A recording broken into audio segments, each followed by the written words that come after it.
Баршаңызға қайырлы күн. Алтын алма каналына қош келдіңіздер. Осы видеода сіздермен бірге дүкендегіден де дәмдірек пряниктардың рецептімен бөлісетін боламын. Ең алдымен каналға тіркеліп, видеоға лайк қалдырыңыздар және де соңына дейін көріп, менімен бірге дайындаңыздар.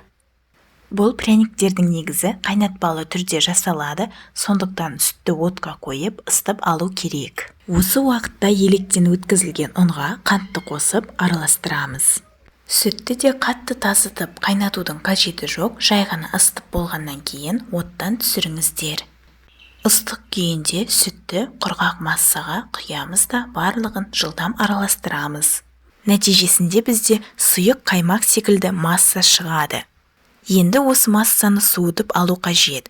Егер сіздер асығыс болсаңыздар, онда салқын суға массаны қойып араластырамыз, ал егерде уақыт жетерлік болса, онда бөлме температурасында суыта беруге болады.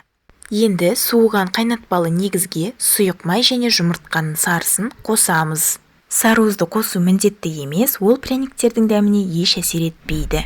Келесі кезекте мен какао ұнтағын қостым. Шоколадты ұнатпайтын жандар болса, какаоны дәл сол көлемдегі ұнмен алмастырсаңыздар болады. Ұн, қопсытқыш пен ас содасын бөлек ыдыста біріктіріп, оларды 2-3 бөліп електен өткізе отырып, жұмсақ қамыр жасаймыз. Болашақ қамыр қолға жабысатындықтан, оны қолмен араластырмаған жөн. Қамырды қасықпен немесе силиконды лопаткамен араластыруға кеңес беремін. Құрғақ ингредиенттердің 3-ші бөлігін қосып болғаннан кейін, бізде видеода көрсетілгендей өз формасын жақсы ұстайтын қамыр шығады. Қамыр еш жерге жабыспас үшін оның бетіне және үстелге ұн сеуіп шығу керек.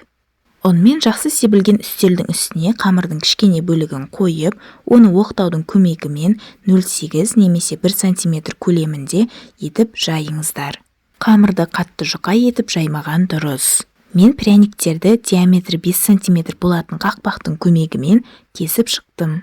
Қамырды ойып жатқан форма жабысып жатса, онда оны ұнға малып алыңыз. Қамырдың үстіндегі артық ұнды алып тастау үшін мен көрсеткендей жасау керек. Және қайталап айта өтейін, қамырдың қалыңдығы 8 мм немесе 1 см болуы қажет. Кесіп алған домалақтарымызды пергамент қағазы төселген противенің үстіне бір-бірінен арақашықтықта орналастырамыз. 180 градуста алдын ала қызып тұрған пеште 10-15 минуттай пісіріп аламыз. Олардың дайын болғандығын ағаш таяқшаны тығып тексеруге болады, ол толықтай құрғақ болып шығуы керек. Пряниктерді дәл осы күйінде жей беруге болады, олар өте дәмді. Рецепттегі ингредиенттердің мөлшерінен менде бірден 40 пряник шықты, ол шамамен 1 килограмм.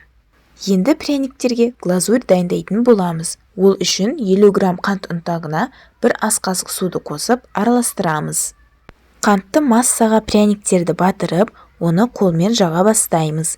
Қалауыңызша кисточкамен жағуға да болады. Помадка жағылған пряниктерді пергамент қағазына тізіп қоямыз, сонда олар еш жерді бүлдірмейді. Рецепт ұнап жатса, дәл қазір каналға тіркеліп, видеоға лайк басуды ұмытпаңыздар. Дайын болған пряниктерді кем дегенде 3 сағатқа бөлме температурасында қалдыру керек, сонда олар барлық сиропты өздеріне сіңдіріп қанады. Видео пайдалы болды деген ойдамын. Міндетті түрде осы керемет тәттіні дайындап, экранның сол жақ бұрышында тұрған менің инстаграм парақшама жазылып, стористе мені белгілеңіздер.